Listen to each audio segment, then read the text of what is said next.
মরে যাবো সরষিকার, কিন্তু তোর ভাইকে ফাঁসি দড়িতে ঝুলে ছাড়বো।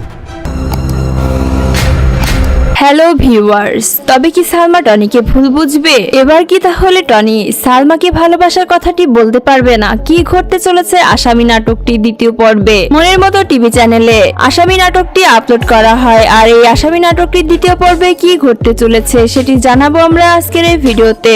আপনারা যারা আসামি নাটকটির দ্বিতীয় পর্বের সকল আপডেট তথ্য জানার জন্য আগ্রহী, শুধুমাত্র তাদের জন্য আজকের এই ভিডিওটি খুবই গুরুত্বপূর্ণ একটি ভিডিও, কারণ আমরা আজকের এই ভিডিওর মাধ্যমে জানিয়ে দিব আসামি নাটকটির দ্বিতীয় পর্বের সকল আপডেট। তো ভিউয়ার্স, আপনারা যারা আসামি নাটকটির দ্বিতীয় পর্বের সকল আপডেট তথ্য জানতে চাচ্ছেন, তারা আমাদের এই ভিডিওতে একটি লাইক করে ভিডিওটি সম্পূর্ণ দেখতে থাকুন। তো আপনারা দেখছেন নাটক আপডেট ইউটিউব চ্যানেল। যারা আমাদের এই চ্যানেলটিতে একদমই নতুন রয়েছেন, তারা আমাদের এই চ্যানেলটি নিচ থেকে সাবস্ক্রাইব করে বন্ধুত্বের হাত বাড়িয়ে দিন।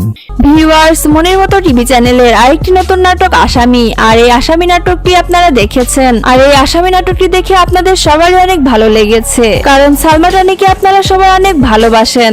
সালমা টনির অভিনয় আপনাদের অনেক ভালো লাগে, তাই সালমা টনির ভিডিও আপলোড হওয়ার সাথে সাথে আপনারা সালমা নাটকগুলো দেখেন। আর এই নাটকগুলো আপনাদের খুব ভালো লাগে, সেটি আপনাদের এই ভিউজ গুলো দেখলেই বোঝা যায়। আসামি নাটকটির প্রথম পর্বে আপনারা দেখেছেন টনির বড় ভাই একজন কুখ্যাত গুন্ডা, তাকে পুলিশ ধরে নিয়ে যায় এবং কোর্টে চালান করে দেয়, কিন্তু সাক্ষী প্রমাণ না থাকায় কোনো ধারায় শাস্তি দেওয়া হয় না। উকিল কিছুদিন সময় চেয়ে নেয়, কারণ টনির বড় ভাইয়ের যে সাক্ষী প্রমাণ ছিল সে একজন পুলিশ ইন্সপেক্টর, সে ব্যাঙ্গালোরে থাকে আসামি ধরার জন্য, তাই সাক্ষী না দিতে পারায় টনির বড় ভাইয়ের কোনো শাস্তি হয় না, আবার জেলখানায় ধরে নিয়ে যায়। কিন্তু যে পুলিশ টনির বড় ভাইয়ের বিরুদ্ধে সাক্ষী দিবে সে সালমার বাবা ছিল, এটি টনি জানতো না। হঠাৎ একদিন সেই পুলিশকে ওয়ার্নিং দিতে গিয়ে টনি দেখে যে সালমার বাবাকে বলে তার বড় ভাইয়ের বিরুদ্ধে কোনো এভিডেন্স সাক্ষী প্রমাণ না দিতে, কিন্তু পুলিশ এতে রাজি হয় না। তখনই টনি রেগে গিয়ে সালমার বাবাকে গুলি করতে যায়, তখনই সালমা চলে আসে। সেটি দেখে সালমা অনেক চমকে যায়, টনিও চমকে যায়।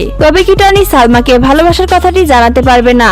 সালমা কি টনিকে ভুল বুঝবে, ঘৃণা করতে শুরু করবে? ভিউয়ার্স, আপনাদের কি মনে হয় অবশ্যই এটি আমাদের কমেন্ট করে জানাবেন। আর এখন আমরা জানিয়ে দিব আসামি নাটকটির দ্বিতীয় পর্বে কি ঘটতে চলেছে, আর কখন আসবে আসামি নাটকটির দ্বিতীয় পর্ব, কবে আপলোড করা হবে বা কোন চ্যানেলে আপলোড করা হবে আসামি নাটকটির দ্বিতীয় পর্বটি। তার আগে ভিউয়ার্স, আপনারা যারা আমাদের এই চ্যানেলে একদমই নতুন রয়েছেন, তারা আমাদের ভিডিওতে একটি লাইক করে চ্যানেলটি সাবস্ক্রাইব করে রাখবেন। আর আপনারা যারা আগে থেকে আমাদের চ্যানেলটি সাবস্ক্রাইব করে রেখে বন্ধুত্বের হাত বাড়িয়ে দিয়েছেন, তাদেরকে অসংখ্য ধন্যবাদ। ভিউয়ার্স, আসামি নাটকটির দ্বিতীয় পর্বটি অনেক সুন্দর হতে চলেছে, অনেক ধামাকাদার হবে।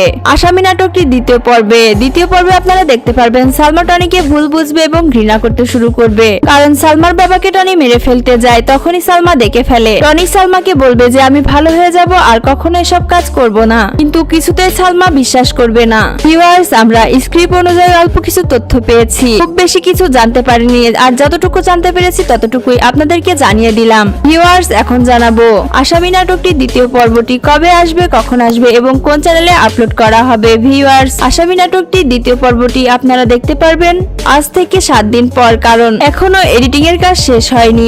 আর এডিটিং এর কাজ শেষ হলেই আসামি নাটকটির দ্বিতীয় পর্বটি আপলোড করা হবে মনের মতো টিভি চ্যানেলে, আর তারপরই আপনারা দেখতে পারবেন আসামি নাটকটির দ্বিতীয় পর্ব। তো ভিউয়ার্স, আপনারা তো আসামি নাটকটির প্রথম পর্বটি দেখেছেন, আপনাদের কাছে কেমন লেগেছে? আর দ্বিতীয় পর্বের জন্য আপনারা কারা কারা আগ্রহের সাথে বসে আছেন অবশ্যই আমাদের কমেন্ট করে জানাবেন। আপনাদের এই কমেন্টগুলো দেখে মনের মতো টিভি চ্যানেল হয়তো তাড়াতাড়ি দিয়ে দিতে পারে আসামি নাটকটির দ্বিতীয় পর্বটি। তাই আপনারা যারা এখনো আসামি নাটক প্রথম পর্বটি দেখেননি, তারা অবশ্যই মনের মতো টিভি চ্যানেলে গিয়ে দেখে আসবেন আসামি নাটকটির প্রথম পর্বটি। তো ভিউয়ার্স, আপনারা সবাই ভালো থাকবেন, সুস্থ থাকবেন। আর আপনারা যারা এখনো আমাদের চ্যানেলটি সাবস্ক্রাইব করেননি, অবশ্যই সাবস্ক্রাইব করে বন্ধুত্বের হাত বাড়িয়ে দিবেন। আল্লাহ হাফেজ।